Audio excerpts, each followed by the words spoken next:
When we talk about relationships, one of the most dangerous traps a woman can fall into is the slow, almost invisible act of shrinking herself to fit into a man's comfort zone. And I call it dangerous because it doesn't happen all at once. It's rarely dramatic. It happens quietly, subtly, moment by moment. It's when you choose not to say what you really think because you don't want to upset him. It's when you set aside your ambition because you sense it makes him feel less secure. It's when you start lowering your standards, not because you believe they were wrong, but because you want to make things easier for him. That is shrinking. And it is one of the fastest ways to lose the very essence of who you are. The irony is most men won't even ask you to do this directly. Some will, but many won't. Instead, they'll reward your shrinking. They'll show approval when you prioritize their needs over your own. They'll encourage your silence because it means less conflict. And before you realize it, the relationship becomes an invisible contract. The less of yourself you bring, the more peace you get to keep. But peace built on silence is not peace, it's suppression. And every time you shrink yourself to protect his comfort, you send a signal to your own mind that your voice doesn't matter, your growth doesn't matter, and your identity doesn't matter. Now let's pause there because I want you to really hear this. You cannot love someone fully if you are hiding yourself from them. That is not love, it's performance. You are not a partner in that kind of relationship. You are a mirror reflecting back only what he wants to see. And that's a lonely place to live. Psychology teaches us something very powerful here. The human need for authenticity is just as critical as the human need for connection. If you constantly trade authenticity for connection, you will end up with neither. You'll lose yourself, and eventually the connection will fracture too, because a bond built on half-truths cannot sustain itself. Now, I know some of you may be thinking, but isn't compromise part of every relationship? Don't we all adjust a little for the people we love? And you're right. Compromise is healthy. But here's the difference: compromise bends without breaking. Shrinking breaks you over time. Compromise says, I'll meet you halfway because I value this relationship. Shrinking says, I'll abandon myself because I'm afraid you won't value me otherwise. Do you see the difference? One preserves your dignity, the other erodes it. Let me give you an example. Imagine a woman who loves her career, she's ambitious, she's thriving, but the man she's with feels threatened by her success. Maybe he jokes about it. Maybe he withdraws affection when she gets a promotion. Maybe he compares himself and falls silent every time she talks about her achievements. If she responds by downplaying her success, avoiding talking about work, or even turning down opportunities to keep him comfortable, what she's really doing is shrinking. She's telling herself that her growth must come second to his security. But in reality, a man who truly loves her would celebrate her growth, not resent it. This is why I say, never shrink yourself to fit his comfort zone, because the man who is right for you will not require it. In fact, he'll want the opposite. He'll want to see you rise, because when you rise, the relationship rises too. And here's the deeper truth: when you shrink yourself, you don't just lose your identity. You also rob the relationship of its potential, because the strongest relationships are built on two people showing up as their fullest selves. When one person is smaller, quieter, dimmer than they really are, the relationship becomes lopsided, and eventually it collapses under the weight of imbalance. There's also a spiritual dimension to this. Think about it. You were not created to be less than what you are. Every strength you have, every talent, every piece of your voice and your vision, it's all part of your design. To shrink yourself is not only a betrayal of you, it's also a betrayal of the life you were given.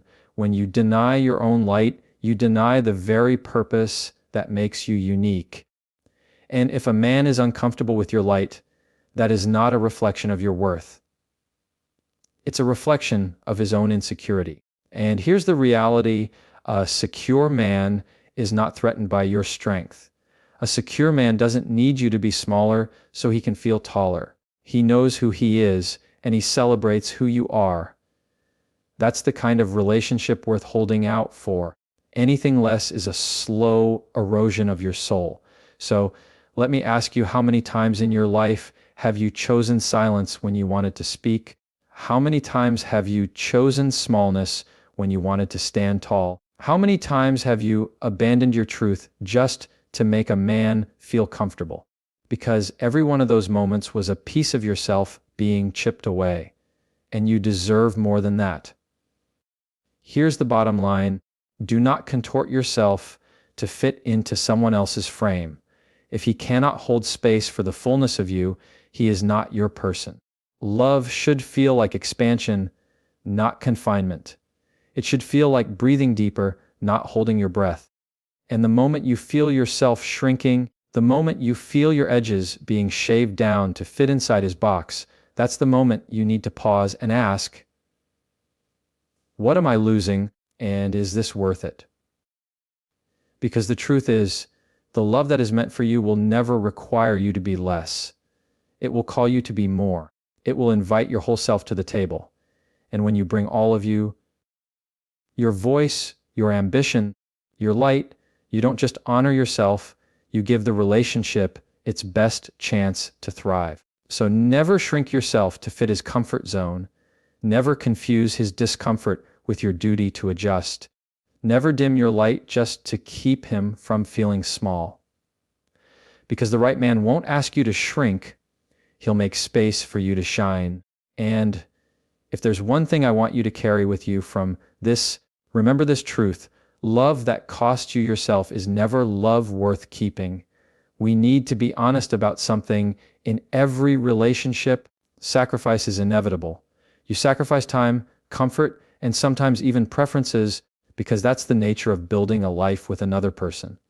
But there is a sharp, life-altering line between sacrifice and self-betrayal. And too many women confuse the two. Sacrifice is when you give because love moves you to, and the relationship is strengthened because of it. Self-betrayal is when you give because fear pressures you to, and the relationship gets weaker even though it looks like it's being held together. The difference is not just in what you do, but in why you do it and what it costs you. Think about this: compromise and sacrifice should leave you tired sometimes, but not empty. They should stretch you, but not erase you. They should honor both people, not just one. But self-betrayal leaves you questioning your worth. It leaves you restless at night because you know you abandoned something essential just to keep the peace. You gave away a part of yourself, not for love, but for survival. And here's the tragedy: if you do that enough times, you forget what pieces of yourself you even had to begin with. Psychologically, self-betrayal is devastating because it splits you in two. There's the version of you that knows what you feel, what you believe, what you need, and then there's the version of you that hides it all to maintain the relationship. Over time, the second version takes over, and the first version gets buried under layers of silence. That's when women wake up one day saying, "I don't even recognize myself anymore. I've lost who I am." But the truth is, you didn't lose yourself in one moment. You lost yourself in 100 tiny acts of self-betrayal. Here's what I want you to see clearly: love that demands you betray yourself is not love, it's dependency. Real love has room for two full selves. It doesn't ask one person to constantly diminish their needs, silence their voice, or abandon their values for the sake of harmony. Harmony at that cost is an illusion. It's the kind of peace that feels stable from the outside, but inside it's hollow, fragile, and always one more betrayal away from collapse. Let's put this into real life. Imagine you deeply value honesty, but the man you're with brushes off lies as no big deal. Each time you catch him being dishonest and you let it slide, you tell yourself it's just easier to ignore it than to argue. That's not sacrifice, that's self-betrayal. Because you've told yourself that your value, honesty, matters less than his comfort. And every time you do it, you chip away at your own integrity. Or maybe you've always dreamed of pursuing a particular path, going back to school, starting a business, moving to a new city. But he resists. He says it's impractical, inconvenient, maybe even selfish. So you let the dream die quietly, convincing yourself that keeping the relationship stable is more important. That's not sacrifice either. That's self-betrayal. Because sacrifice would mean you both weigh the dream against the needs of the relationship and find a middle ground. Self-betrayal means the dream is buried and only you paid the price. Do you see the difference? Sacrifice is shared. Self-betrayal is one-sided. Sacrifice strengthens the relationship because it's built on respect. Self-betrayal weakens it because it's built on silence. And here's where the philosophy cuts deep. To betray yourself is the greatest betrayal of all. Because every other betrayal you may face in life, someone lying to you, someone walking away, someone breaking their promise, you can recover from those if you still have yourself intact. But if you abandon yourself, if you walk away from your own values, your own needs, your own truth, then you've already lost the one person you can never afford to lose: you. This is why it's so important to guard that line between sacrifice and self-betrayal, because relationships will test it over and over again. And if you don't know the difference, you'll spend your whole life giving and still feel like it was never enough. Not because you didn't give enough, but because you gave the wrong things. You gave away pieces of your soul that should have never been on the table in the first place. So how do you know the difference? Here's a simple but powerful question to ask yourself. When I give this up, do I still feel like me? If the answer is yes, then it's likely sacrifice, an act of love that stretches you but doesn't erase you. If the answer is no, if you feel like you're disappearing piece by piece, then that's not sacrifice, that's self-betrayal. And let me tell you, no relationship is worth the cost of betraying yourself, because the man who truly loves you does not want a hollowed out version of you. He wants the real you, the you with opinions, dreams, needs, and boundaries. And if he doesn't, then what he wants is not partnership, but control, and you cannot call that love. This is why I tell women, do not confuse endurance with love. Endurance can make you tolerate things you should never tolerate.